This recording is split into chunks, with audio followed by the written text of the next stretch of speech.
Hello everyone, welcome to my channel Sanskrit Gyan Amrit. आज हम बात करेंगे व्याकरण क्या है, व्याकरण की उत्पत्ति कैसे हुई।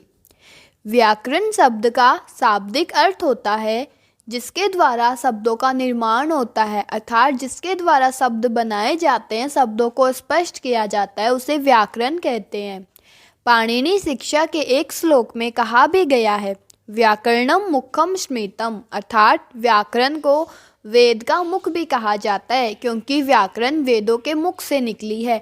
ध्वन्यालोक के एक श्लोक में आनंदवर्धन ने कहा है कि व्याकरण सभी विद्याओं का मूल होने के कारण से संसार में पूरे विश्व में सबसे महत्वपूर्ण है।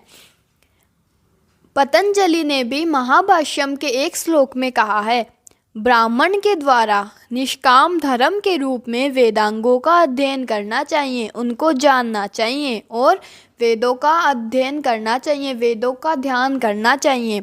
वेद के 6 अंग होते हैं और वे 6 अंग है शिक्षा, कल्प, ज्योतिष, निरुक्त, व्याकरण और छंद। व्याकरण जो है वो उन अंगों में सबसे महत्वपूर्ण अंग होता है और उस प्रधान शास्त्र के लिए व्याकरण में प्रयास करने पर फल की प्राप्ति होती है। तो वेदों के कितने अंग होते हैं? वेदों के 6 अंग होते हैं। वे 6 अंग कौन कौन से हैं? वे 6 अंग है शिक्षा, कल्प, ज्योतिष, निरुक्त, व्याकरण और छंद। संस्कृत व्याकरण में सर्वप्रथम संस्कृत व्याकरण को 2 भागों में विभाजित किया गया, बृहस्पति परंपरा और माहेश्वरी परंपरा। जो सबसे पहले चलने वाली परंपरा थी वो थी बृहस्पति परंपरा। इस परंपरा में ब्रह्मा ने व्याकरण का निर्माण किया। व्याकरण का निर्माण किसने किया? व्याकरण का निर्माण ब्रह्मा ने किया और ब्रह्मा ने सबसे पहले व्याकरण को बृहस्पति को दिया क्योंकि बृहस्पति देवताओं के गुरु थे। बृहस्पति ने सबसे पहले व्याकरण का ज्ञान इंद्र को दिया और इंद्र ने यम, वायु, वरुण और अग्नि को। तो व्याकरण के निर्माता कौन थे? व्याकरण के निर्माता ब्रह्मा थे। व्याकरण के आदिवक्ता कौन थे? व्याकरण के आदिवक्ता बृहस्पति थे क्योंकि इन्होंने इंद्र को व्याकरण का ज्ञान मुख से बोलकर करवाया, इसलिए इनको व्याकरण के आदिवक्ता कहा जाता है। और व्याकरण के प्रथम व्याकरणक कौन कहलाए? इंद्र कहलाए। धीरे धीरे क्या हुआ? इस परंपरा में कठिनता आ गई क्योंकि इस परंपरा के अंतर्गत शुद्ध शब्दों का पाठ करवाया जाता था। इस परंपरा में शुद्ध शब्दों का अध्ययन करवाया जाता था, पाठ करवाया जाता था, पदों का ज्ञान करवाया जाता था। केवल देवताओं को यह बोला जाता था कि यह शब्द शुद्ध है, इसको आप याद कर लीजिए। उनको यह नहीं बताया जाता था कि यह शुद्ध क्यों है, क्यों इसको हम याद करें, किस कारण से यह शब्द शुद्ध है, ऐसा उनको नहीं बताया जाता था। केवल और केवल पदों का पाठ करवाया जाता था। धीरे धीरे इस परंपरा में कठिनता आ गई, इसलिए इसमें कठिनता आने के कारण से इसको हमने कातंत्र परंपरा भी कहा। इस परंपरा में शुद्ध पदों का पाठ करवाया जाता है तो इसे हम पद या शब्द परंपरा भी कह सकते हैं। धीरे धीरे जब इसमें भी कठिनता आ गई तो देवताओं को यह महसूस हुआ कि अब यह परंपरा आगे नहीं चल सकती, लोग इसको समझ नहीं पा रहे हैं, इसमें रुचि नहीं ले पा रहे हैं।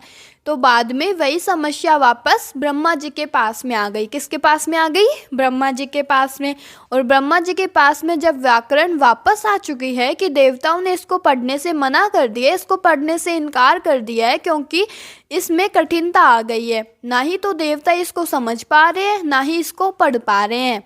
तो फिर ब्रह्मा जी क्या किए? ब्रह्मा जी ने भाई सोचा कि ऐसे तो क्या होगा, व्याकरण का ज्ञान देवताओं को मिलेगा नहीं, पृथ्वी तक पहुंचेगा नहीं। तो ब्रह्मा ने फिर क्या किया? ब्रह्मा ने इस व्याकरण को लेकर, ब्रह्मा जी व्याकरण को लेकर के माहेश्वरी परंपरा अर्थात शिव के पास में आए और शिव से निवेदन किया कि अब आप इस व्याकरण को देवताओं तक पहुंचाओ, आपके माध्यम से ही अब व्याकरण देवताओं तक पहुंचेगी।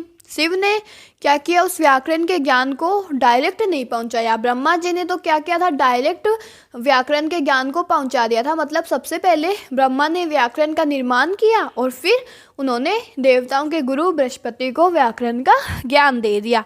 लेकिन शिव ने ऐसा नहीं किया। शिव ने व्याकरण का ज्ञान डायरेक्ट नहीं पहुंचाया। उन्होंने जो माहेश्वरी परंपरा के आदि वक्ता, माहेश्वरी परंपरा के जनक, माहेश्वरी परंपरा का निर्माण करने वाले जो थे वो शिव कहलाए। शिव को माहेश्वरी परंपरा का जनक भी कहा जाता है।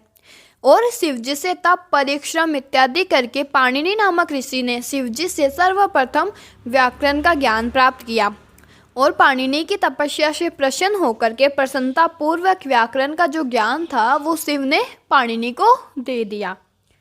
महेश से उत्पन्न परंपरा थी, इसलिए इसको माहेश्वरी परंपरा कहा जाता है। क्योंकि यह परंपरा शिव से उत्पन्न परंपरा थी, इसलिए इसको माहेश्वरी परंपरा के नाम से जाना जाता है। पाणिनि ने क्या किया, इस परंपरा को आगे बढ़ाया, तो इसलिए इसे पाणिनीय परंपरा भी कहा जाता है। और इस परंपरा में नए नए सूत्रों का निर्माण हुआ, तो इसे नव्य परंपरा के नाम से भी जाना जाता है। बृहस्पति और माहेश्वरी परंपरा के आधार पर 9 संप्रदायों का निर्माण हुआ। व्याकरण में 9 संप्रदाय प्रसिद्ध है। व्याकरण में कितने संप्रदाय प्रसिद्ध है? व्याकरण में 9 संप्रदाय प्रसिद्ध है। और ये एग्जाम में ये क्वेश्चन आता भी है कि व्याकरण के 9 संप्रदाय कौन कौन से हैं। तो व्याकरण के 9 संप्रदाय हैं ऐन्द्रम, चांद्रम, कात्कृत्स्नम, कौमारम, शाक्टायनम, सारस्वतम, चापीसली, साकल्य, पाणिनीयकम।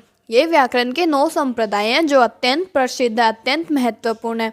इस संप्रदाय को आगे बढ़ाया है वो है त्रिमुनि। वे 3 मुनि यानी 3 ऋषियों के द्वारा इस परंपरा को, इस संप्रदाय को आगे बढ़ाया गया, जिन्होंने मिलकर इसे लिखा। और इसको आगे बढ़ाने वाले जो त्रिमुनि थे, 3 ऋषि थे, वो थे पाणिनि, कात्यायन और महर्षि पतंजलि। इस प्रकार से व्याकरण की उत्पत्ति हुई। Thank you for watching.